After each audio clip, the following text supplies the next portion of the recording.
que não são poucos, certo? Pois bem, vamos continuar aqui no nosso programa e agora nós iremos ouvir um pouco uma entrevista que eu fiz com uma psicopedagoga chamada Valdirene, nossa colega, professora, ela é funcionária pública aqui do município, tem uma equipe que trabalha com ela. O papel dela é mais de atuar nessas questões de disciplina ou de problemas com o ensino de aprendizagem nas crianças aqui do nosso município. Valdirene, as doenças da mente, elas são um grande problema da sociedade atual. E você, como pesquisadora, como profissional da área da psicopedagogia, a que você atribui o aumento do número desses tipos de casos? Boa tarde a todos os ouvintes da Rádio Matões FM. É com grande satisfação que eu me encontro aqui hoje. Gostaria de agradecer o convite do professor Valmir, né, por essa oportunidade de estar falando, né, sobre um assunto que eu considero muito pertinente, né, que é a saúde mental. Eu sou a Valdirene, sou psicopedagoga da Secretaria Municipal de Educação de Pedro II. A nossa equipe, ela conta com 2 assistentes sociais, que é o Edivaldo e a Jaqueline. Temos uma psicóloga, a Kátia, e a professora Francisquinha Camilo, que é a chefe do nosso departamento. Na verdade, a gente trabalha de uma forma muito alinhada essa questão da saúde mental, né? Nós descemos nas escolas e trabalhamos bastante essa questão. Na verdade, Valmir, essa questão da saúde mental é uma doença do século, né? Desde sempre, essas doenças da mente, elas vêm crescendo, né, no nosso contexto social. Só que agora de uma maneira mais acelerada, né, por conta de vários fatores, né, que aconteceram, né. Essa pandemia, né, essa pandemia chegou e junto a ela tivemos inúmeros prejuízos, né. A gente teve uma vida social que deixou de existir, né, praticamente para todos, né. Ainda hoje, há pessoas que não têm essa vida social mais, pessoas que estão completamente sobressaltadas, né. O desemprego, ele aumentou bastante, né, bastante, consideravelmente, né? A queda do poder aquisitivo. Então, todos esses fatores, eles contribuíram para que houvesse esse número, né? Esse número crescente de pessoas que estão, né, com vários problemas, né, na questão da saúde mental. Muito bem. Seguindo aqui com a nossa entrevista, qual é o caminho, então, para se ter uma boa saúde mental? Eu acredito, Valmir, que o caminho, né, para que a gente possa reverter, né, para que a gente possa reverter esse grande problema no qual estamos vivendo, é fazermos uma autoavaliação do que a gente viveu, do que estamos vivendo, e daí procurarmos estar nos avaliando enquanto ser humano, vendo o que estamos fazendo, se estamos nos conhecendo de fato, o que está acontecendo, se nós estamos cuidando de nós mesmos enquanto seres humanos, né? O que nós temos feito para que a nossa saúde mental ela esteja boa, ela esteja em dia? O que você tem feito ao acordar? Você tem sido uma pessoa grata pela vida que você tem, né? Então, assim, o que eu aconselharia aos ouvintes, as pessoas que estão ouvindo, para que a gente pudesse ter uma saúde mental melhor? Eu acredito que uma boa alimentação, ela interfere consideravelmente nessa questão da saúde mental. O que se percebe hoje é que no corre-corre da vida, muitas vezes as pessoas elas estão deixando de se alimentar da maneira correta, né? Os pais estão perdendo um pouquinho o pulso, né, em relação a essa questão, né? A família está havendo, de uma certa forma, uma quebra, né, dos valores sociais, né? Os valores estão sendo esquecidos, valores que não podem ser esquecidos. Então, assim, é necessário que haja esse resgate, né? É necessário que a gente resgate isso, que a gente tenha essa boa alimentação que eu falei, que a gente procure priorizar o horário de dormir, né? Que você tenha uma boa noite de sono, para que você possa acordar bem. Porque se você não tem uma boa noite de sono, você não vai estar bem no dia seguinte, você não vai estar disposto, né?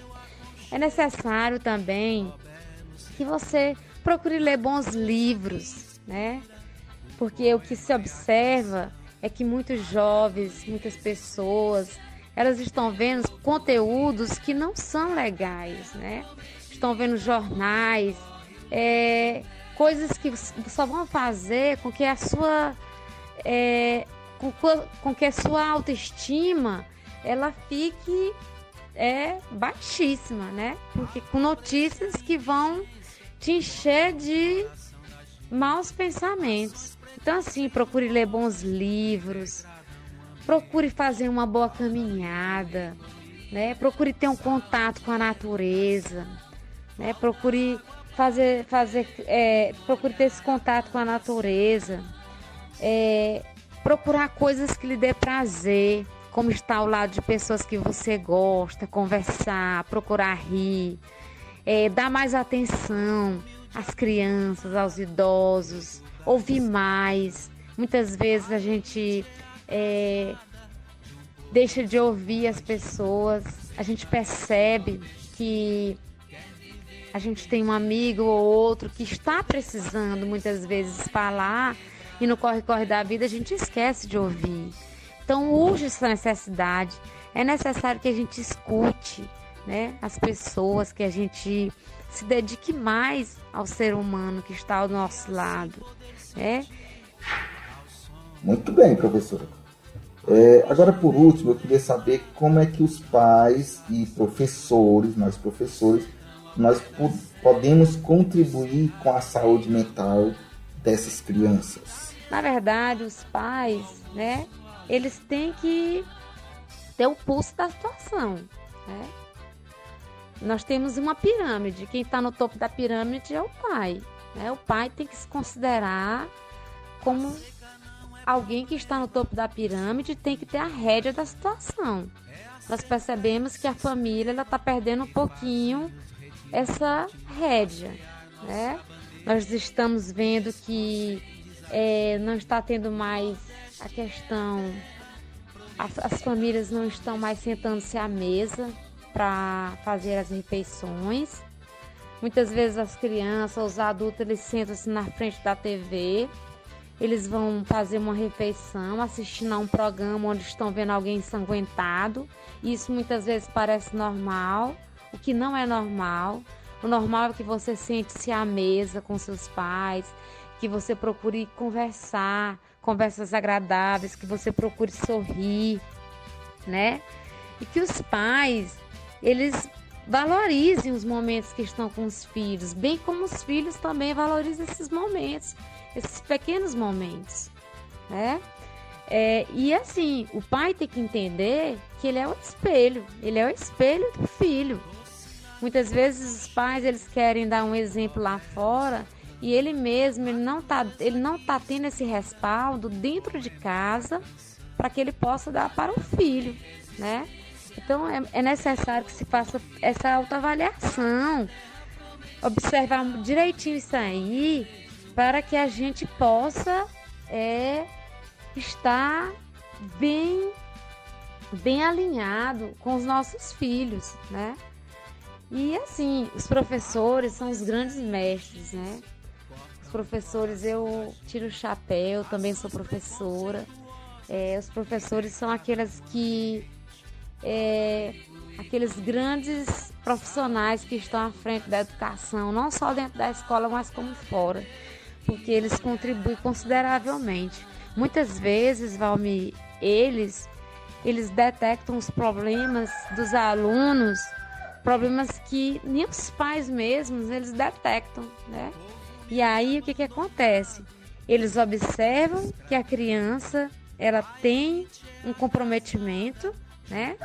A criança que tem um comprometimento cognitivo, a criança que não está bem mentalmente, ela não tem possibilidade de ter um bom aprendizado.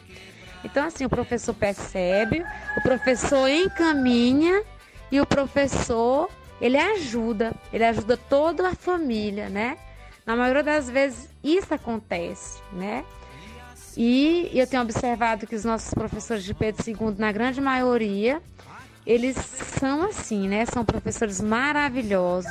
Pelo menos nas escolas que nós temos andado, praticamente zona rural e zona urbana, a gente percebe sim que os professores eles são bastante comprometidos nessa questão, né? De estar dando esse suporte aos nossos alunos, porque a gente sabe, Valmir, que é necessário que haja essa parceria entre a escola e a família, né? Porque a escola por si só, ela não tem como fazer com que as crianças elas cresçam e se tornem cidadãos, se tornem pessoas, grandes pessoas no futuro. É necessário que haja essa parceria, como eu falei anteriormente. Então, assim, só acrescentando, eu queria dizer que vocês, pais, crianças e todos os ouvintes, que a gente procure olhar mais olho no olho, que a gente procure ser mais ser humano, que a gente corra menos, tá bom? Que a gente procure viver um dia de cada vez, que a gente procure ser mais humano, tá bom? E de já agradeço mais uma vez pela oportunidade e agradecer, né, por essa entrevista e dizer que eu estou à disposição para quaisquer perguntas. E o meu muito obrigada.